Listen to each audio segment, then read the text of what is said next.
मैंने श्रीमद् भगवद गीता तब तक नहीं पढ़ी थी जब तक मुझे ये ज्ञान नहीं हुआ कि हम सब आत्माएं हैं और ये जिंदगी हम आत्माओं के लिए एक इम्तिहान है अपने अंदर से अपने सबसे अच्छे रूप को बाहर निकालने का।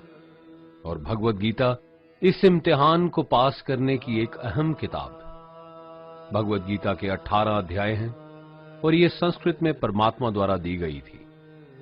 समय के साथ संस्कृत भाषा रोजमर्रा की जिंदगी से निकल गई और ये ज्ञान मनुष्य से दूर हो गया। समय समय पर भगवद गीता के साधारण अक्षरों में अनुवाद किया गया। इसी कोशिश को आगे बढ़ाते हुए आने वाले 9 मिनटों में भगवद गीता के कुछ अहम हिस्सों को अपने गुरु के आशीर्वाद से एक आसान रूप में मैं अपने 7 बिलियन भाई बहनों के चरणों में समर्पित कर रहा हूं। ये ज्ञान परमात्मा ने भगवान कृष्ण के द्वारा सबसे बड़े धर्म युद्ध महाभारत की रणभूमि कुरुक्षेत्र में अर्जुन को कुछ 5000 साल पहले दिया। ये वो वक्त था जब धर्म का बार बार उल्लंघन हुआ, परमात्मा का डर मनुष्य से निकल गया। लालच की होड़ में भाई ने भाई को मारने की कोशिश की और यही नहीं, एक ब्याहता औरत को भरी सभा में अपने बड़ों के सामने अपमानित किया गया। इससे पहले कि मनुष्य जाति धर्म युग से निकलकर पूर्ण रूप से कलयुग में जाती, युद्ध की रणभूमि में युद्ध से कुछ पहले परमात्मा ने गीता भगवान कृष्ण के द्वारा मनुष्य जाति के कल्याण के लिए दी। ऐसे ही जैसे कभी तुरा मोसेस को, गॉस्पेल जीसस को और कुरान प्रॉफिट मोहम्मद को दी। गीता, बाइबल, कुरान, तुरा, गुरु ग्रंथ साहिब परमात्मा द्वारा दी गई किताबें हैं जो किसी एक धर्म के लिए नहीं बल्कि पूरी मनुष्य जाति के लिए है, पूरी इंसानियत के लिए है, सब आत्माओं के लिए है। क्योंकि ये आत्मा को परमात्मा के बारे में, उसकी सृष्टि के बारे में और सबसे अहम ये उन कायदों के बारे में समझाती है जिनका आत्मा को मनुष्य के रूप में हर हाल में पालन करना होगा, रक्षा करनी होगी। और इन्हीं कायदों की बुनियाद पे एक आत्मा को शरीर त्यागने के बाद परखा जाएगा और इस परीक्षा से पास होने पे हमेशा के लिए इस जन्म और मृत्यु से मुक्ति मिलेगी।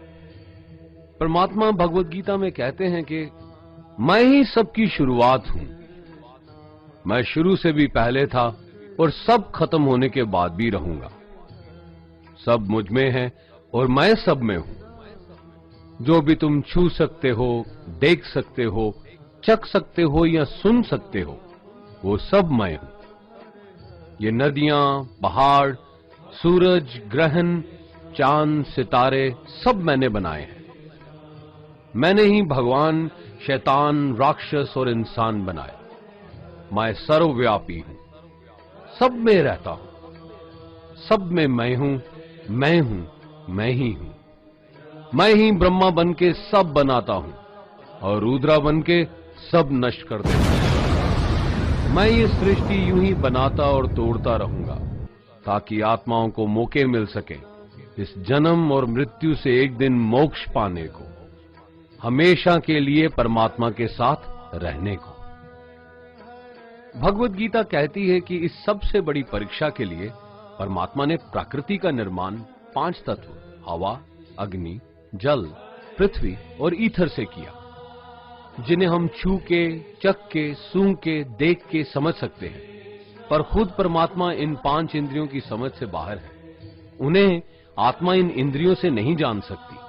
आत्मा 5 इंद्रियों के साथ वैसे ही है जैसे एक लोहे का रोबोट जिसे अपने बनाने वाले का कोई पता नहीं। अर्जुन को भी परमात्मा का विराट रूप देखने के लिए भगवान कृष्ण ने दिव्य नेत्र दिए। भगवद गीता समझाती है कि आत्मा अजन्मी है, इसे कोई मार नहीं सकता, कोई जला नहीं सकता, डुबा नहीं सकता, काट नहीं सकता। लेकिन आत्मा को परमात्मा के साथ हमेशा रहने के लिए ये परीक्षा रूपी जीवन में बैठना ही पड़ेगा। इस परीक्षा के लिए परमात्मा से बिछुड़ के आत्मा को पृथ्वी पे किसी न किसी रूप में जन्म लेना पड़ता है और 88 करोड़ जोनियों को जीने और भोगने के बाद एक आत्मा को मनुष्य का शरीर और दिमाग मिलता है इस सबसे बड़ी मर्यादाओं की परीक्षा में बैठने के लिए। हर मनुष्य को इस पूरी परीक्षा के दौरान तरह तरह की अच्छी और बुरी भावनाओं के चक्रव्यूह में अपने ही भाई बहन या मित्रों के साथ डाला जाता है, जिसमें हर आत्मा को अपने अंदर के तामसिक और राजसिक अवगुणों से निकल के सात्विक जीवन में प्रवेश करने के मौके मिलते हैं। हमारे तामसिक गुण वो हैं जो हमारे अंदर हीन भावना पैदा करके हमें खुद को उदास और नुकसान पहुंचाते हैं, और हमारे राजसिक गुण हमें ईर्ष्यालु और लोभी बना के दूसरों के प्रति नुकसान पहुंचा सकते हैं। इस परीक्षा के दौरान हर आत्मा को तामसिक और राजसिक गुणों को खत्म करके अपने सात्विक गुणों से परिचित होना पड़ेगा। सात्विक गुण वो हैं जो आत्मा को अपने आसपास की हर चीज से जोड़े और उन्हें प्यार करना सिखाते हैं। परीक्षा के दौरान हर आत्मा को जीवन के चारों स्तंभ धर्म, अर्थ, काम और मोक्ष का ज्ञान पाके ही मुक्ति मिलती है। यही वो द्वार है जिन्हें समझ के ही आत्मा परमात्मा को समझ सकती है। पहला द्वार धर्म का है और शेर इसका प्रतीक है। धर्म वही है जो गीता में लिखा हुआ है, वेदों में लिखा हुआ है, गुरु ग्रंथ साहिब, बाइबल या कुरान में लिखा है। धर्म वही है जो धारण किया हुआ है, जिसे आपका दिल मानता है, जैसे झूठ नहीं बोलना, चोरी नहीं करना, भगवान का निरादर नहीं करना, दूसरों को नुकसान नहीं देना, यही सब धर्म है। और हर आत्मा को अपने जीवन काल में हर समय धर्म का पालन करना होगा और उसकी रक्षा करनी होगी। दूसरा द्वार अर्थ का है और घोड़ा इसका प्रतीक है। हर आत्मा अपने हर जीवन काल में अपने पृथ्वी पे होने का अर्थ या मूल कारण समझेगी। इस जिंदगी में भोगने वाली चीजें और रिश्तों का आनंद लेगी। अच्छा बेटा या अच्छी बेटी, अच्छा भाई या अच्छी बहन, अच्छा पति या अच्छी पत्नी बनके हर दुनियावी रिश्ते पर खरी उतरेगी और इस परीक्षा को पास करेगी। तीसरा द्वार काम का है। भगवत गीता समझाती है कि हर मनुष्य के अंदर काम, क्रोध, लोभ, मोह, अहंकार और ईर्ष्या जैसी 6 भावनाएं हमें अपने और दूसरों के प्रति नुकसान पहुंचा सकती हैं। इन भावनाओं को हर मनुष्य को हमेशा अपने नियंत्रण में रखना होगा, क्योंकि इनके बहाव में किया हुआ कोई भी काम हमारे जीवन भर की परेशानी का कारण बन सकता है। और एक आत्मा संतोष और सादगी से इन भावनाओं पे हमेशा के लिए विजय पा सकती है। चौथा स्तंभ मोक्ष का है और हाथी इसका प्रतीक है। इस परीक्षा रूपी जीवन में हर मनुष्य हर समय कुछ इच्छाएं रखता है। कुछ इच्छाएं एक ही जन्म काल में पूरी हो जाती हैं, पर कुछ अधूरी रह जाती हैं और उनके पूरा होने के लिए आत्मा को वापस पृथ्वी पे आना पड़ता है। भगवत गीता समझाती है कि हमारी इच्छाएं ही मूल कारण हैं हमारे पृथ्वी पे वापस आने का, और अगर हम कोई भी इच्छा ना रखें तो हम इस जीवन और मृत्यु से मुक्त हो सकते हैं। ये द्वार माफी का भी है। जिन्होंने आपके साथ बुरा किया उनको माफ करके और जिनसे आपने बुरा किया उनसे माफी मांग के मुक्ति पाई जा सकती है। जब तक आत्मा इन चारों दरवाजों धर्म, अर्थ, काम और मोक्ष को समझ नहीं लेती, तब तक आत्मा को बार बार इस मनुष्य रूप में आना ही पड़ेगा।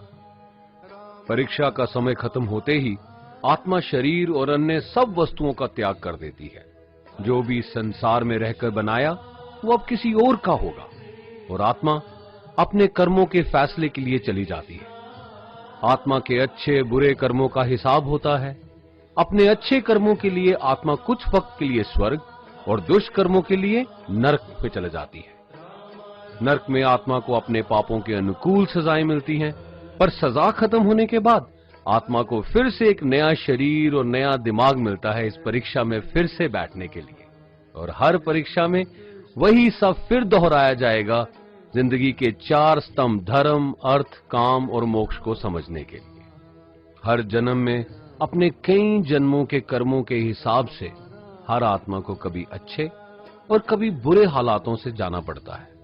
लेकिन जब तक आत्मा परमात्मा के साथ योग को नहीं समझ लेती, वो मुक्ति नहीं पा सकती। भगवत गीता समझाती है कि मनुष्य अपने शरीर, दिमाग या दिल से भगवान को पा सकता है। शरीर द्वारा किए कर्मों के माध्यम से परमात्मा को पाने को कर्म योग कहते हैं। ऐसे कर्म जो परमात्मा की इच्छा से हों और दूसरों के कल्याण के लिए हों। वाल्मीकि ने रामायण लिख के श्रवण ने अपने माता पिता की सेवा और उन्हें चार धाम की यात्रा करवा के, मदर टेरेसा ने अपने प्यार और सेवा के माध्यम से, और मैडम क्यूरी ने वैज्ञानिक खोज में अपने जीवन का बलिदान देके अपने कर्मों द्वारा परमात्मा को पाया। भगवत गीता समझाती है कि एक आत्मा दिमाग से भी परमात्मा के साथ योग लगा सकती है।